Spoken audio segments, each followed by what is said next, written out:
You have more power than you think, and you're in charge of making your life. I woke up hungover on that bath mat and I said, no, I am going to do it. One of the reasons it took me 5 years to write it was because it was so painful. I was drinking, I was doing drugs, I was self-medicating.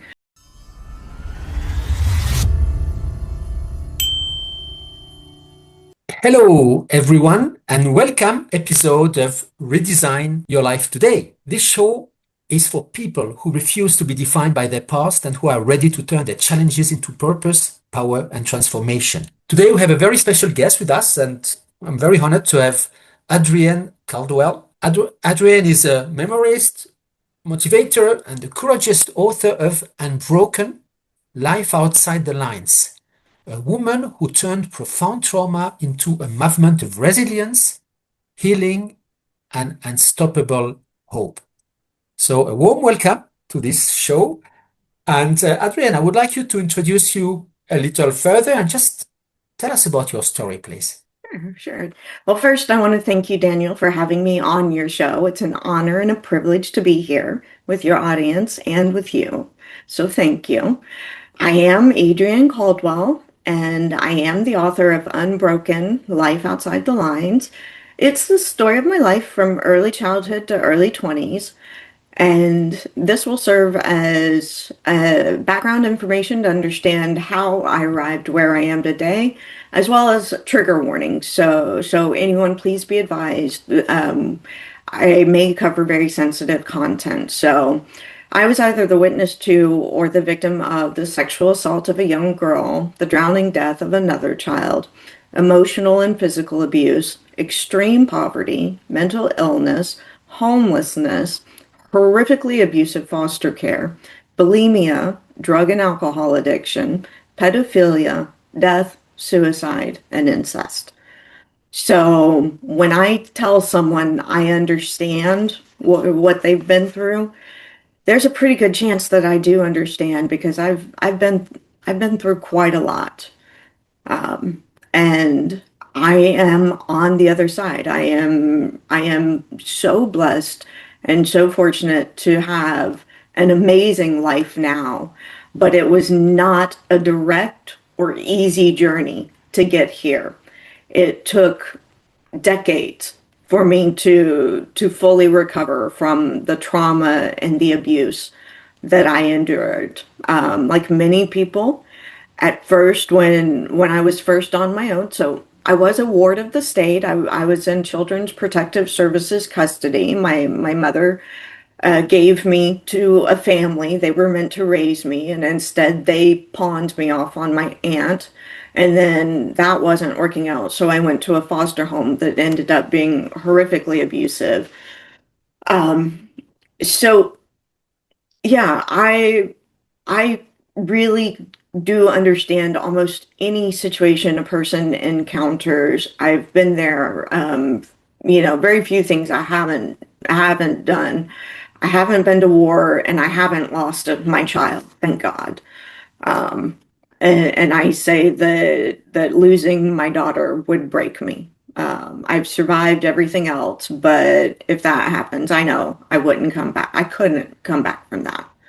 So I'm just very blessed. She's great. She's a total pain in the rear. She's exactly like I am, but it's really been a journey to get to where I am today.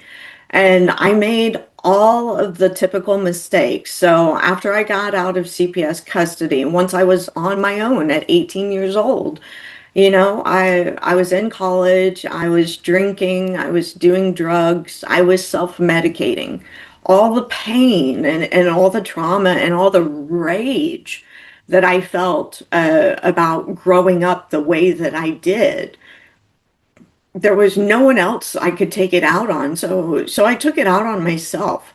Um, in some ways, literally. One time I smashed a bottle and just drug it down my arm. I was a cutter. Mm. And other times just trying to numb myself to all of that pain that had accumulated over my childhood and my adolescence. So I am an alcoholic. I am a drug addict. And I didn't use meetings. I just made the decision to stop, and that's how I got out of that situation. I like to say that decisions you make today determine the life that you have tomorrow. You have more power than you think, and you're in charge of making your life what you want it to be. It's your life. And I really feel like I made all the normal mistakes. I if there's an easy way and a hard way to do it, you can bet your bottom dollar I do it the hard way. Mhm. So um, I it took me years and a couple DUIs, and it really wasn't until I gave birth to my daughter that I got my life in order. I cleaned myself up. I made the decision that I was going to give her the childhood, the life that I didn't have. So, So, so well, I mean, this is such an incredibly raw and honest story. Thank you so much for sharing. It's and we so much feel. You see, obviously the pain and and you say that the trauma. And so, Adrienne, when was the moment when you realized that my past will not define my future? November 8th, 2005. Wow. Uh-huh. So, my daughter was born on August 7th, 2005. And on November 8th, I woke up in the bathroom. I had passed out on the bath mat. I had gone out drinking the night before, and I was completely overwhelmed. I was telling my husband he was from England. I was telling him to take our daughter and to go back to England and to raise her, that I couldn't be her mother. I couldn't do it. I was so overwhelmed. And November 8th, I woke up hungover on that bath mat, and I said, no, I am going to do it. I am going to raise her and give her that better childhood. And it was a very conscious decision for me. It very deliberate, just like when I quit drinking, just like when I quit doing drugs. It was a deliberate decision. So, Thank you. I mean, this is a very precise moment. And yeah, before you were mentioning a very powerful word, you said you were numbing yourself, right? yes, Because I said, is it that the disconnect between the pain and your life was so big that you had to do something to numb yourself? yes, yes. Even when it wasn't drugs and alcohol, decades later, engage. I still to this day engage in it to a degree. To be able to talk about it openly and candidly, I have to kind of build a little bit of a wall. Otherwise, I'd just be a a blathering mess. Mhm. So I compartmentalized all of my traumas. I put them in metaphorical boxes that went on a metaphorical shelf behind a metaphorical door. And Mhm. that's where I kept all of my trauma. And it wasn't really until I started writing Unbroken that I started taking those boxes out and opening them up and taking that trauma out and looking at it and really reliving it, going through it again. The brain can't really differentiate between past tense and present tense. It just relives the experience as if it's happening now. And writing Unbroken forced me to face those traumas that I had kept on the shelf behind the door for so long. It Mhm. forced me to do it. It's one of the reasons it took me 5 years to write it was because it was so painful. And for anyone out there who's thinking about writing their memoir, make sure you have a great support system. Make sure you've got your psychiatrist, your therapist, your counselor, your friend, your partner. Make sure everybody is on board to support you because it is one of the hardest things I have ever done writing that book. When I listen to you, it transpires that it was very difficult, of course, to write, but at the same time, wasn't it like a powerful tool in healing from trauma, both for you speaking and for the people listening? It absolutely was. It was cathartic. It was cleansing. As I took that trauma out of each box and revisited it, it allowed me to put it away in a healthy place, not where I'm hiding from it anymore. Hmm. More of an I've addressed this. I've come to terms with this. I am at peace with this. I have forgiven those who needed forgiveness. I Hmm. have asked for forgiveness to the people that I hurt. Very deliberate. So I don't do AA or NA, but I did about 5 years ago go through the process of trying to make amends for Hmm. the damage and for the hurt that I caused, which was significant. So hurt people hurt people. Hmm. So But now you speak about the power of forgiveness. yes. And it's as well forgiving oneself. And that's been very difficult. To this day, I struggle with it. I struggle with the shame of the decisions that I made, and forgiving myself. I am I am much harder on myself than I am anyone else. So yeah, it's a challenge. It really is because I've done some really awful things. In fact, when I was writing the book, I hired beta readers when I was about halfway through, and the feedback I got from them was, hey, Adriene, sometimes you kind of sound like the villain, like the bad guy in the story. Hmm. And I told him, I was like, well, yeah, that's because I was the bad guy. I was hurting people. I was using people. I was using the survival tactics that got me through that childhood and that traumatic adolescence. Those were the only survival tactics that I had learned. So as an adult, that's what I was using, not healthy communication. I was using manipulation, coercion, passive aggressiveness, just very unhealthy things, things that other people, they have a mom and a dad that mirror, hopefully, healthy communication and what Hmm. a family is supposed to look like and how to behave in certain environments. I didn't have a role model for any of that. The only thing I knew how to do was school. Education was my escape hatch. It, Hmm. it was where I thrived. I did very well academically, and I was always the teacher's pet because I knew the rules. I knew how to behave. I knew how to get that gold star. Something that I didn't know how to do in adult life with other people. I had to learn those relationship skills and things that other people just pick up naturally growing up in a normal environment.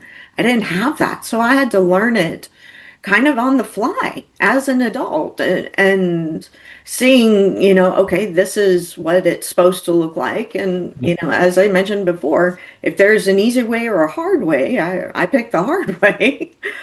But I had to consciously learn these behaviors. So yeah. E- Exactly, because we know in the first 7 years, particularly the first 7 years of our lives, we take everything without filter, and this is how life is. So, and Adrian, how important was it for you to get some kind of new support system and to surround yourself by people who helped you in your journey?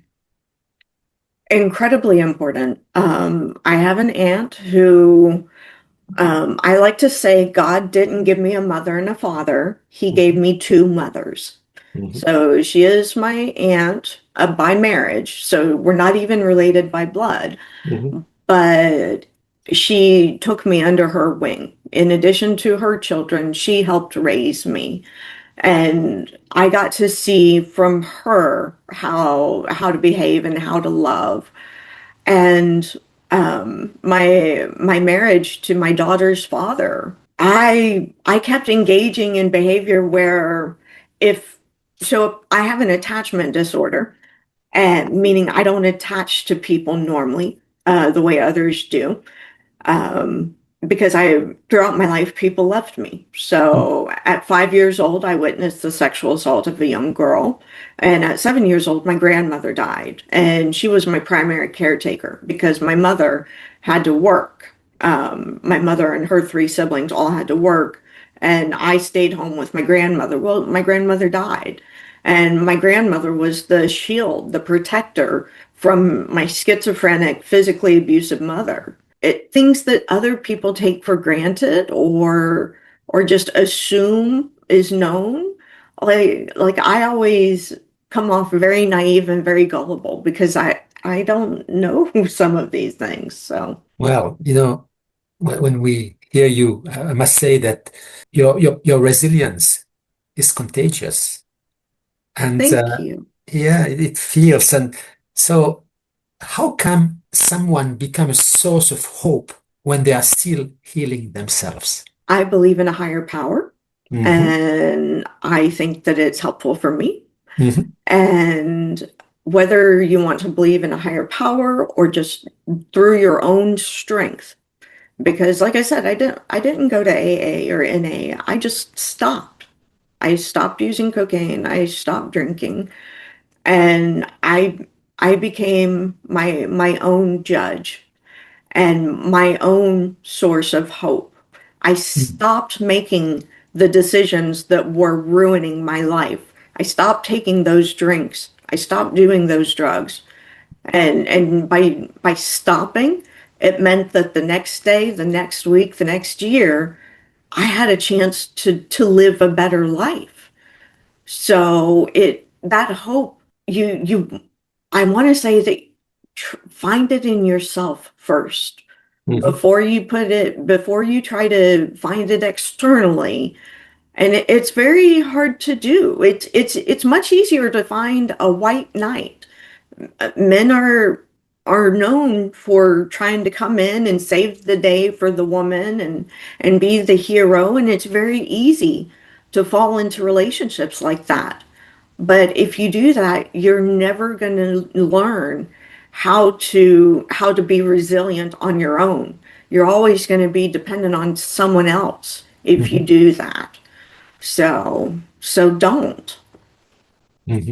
Absolutely. And see, I'm sure that many of our viewers listening right now, some of them may feel stuck from the past. Yeah, So, what would you say directly to the person who feels broken today? Somebody watching, what would you tell them? absolutely. You have more power than you realize. Mhm. Even if you're not in charge of your life, let's say a 15 or a 16-year-old is hearing this. They are living under someone else's roof. They're not making their own life decisions yet. But in a very short period of time, 2, 3 years, they're going to have the opportunity. It's coming.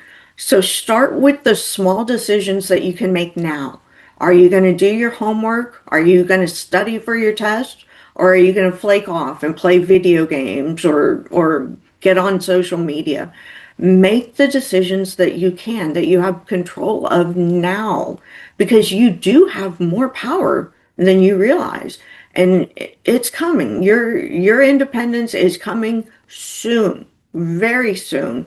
And once you have it, keep making those decisions. Embrace your power and really shoot for the moon. There's nothing to stop you except yourself.